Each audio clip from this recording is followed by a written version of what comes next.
Good afternoon, Keller Williams family. Super Mario here.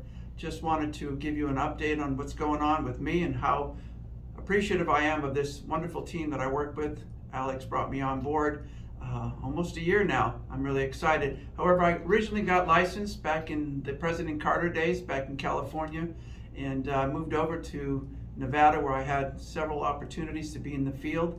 I'm coming on to my third summer here, and I've been licensed in the state of Arizona for 2 years.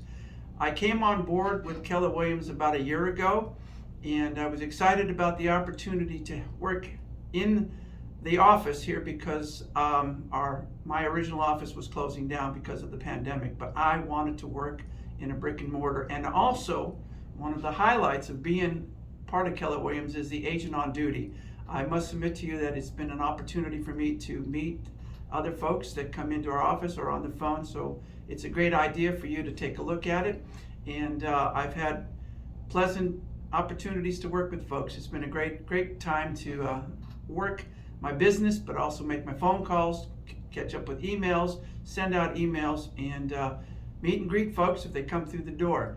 And want to let everybody know, if you do need someone to help you out with a shift, call me, Super Mario, 775-544-2242, and I'll take your shift if I'm available. God bless you all. Thank you. Peace out.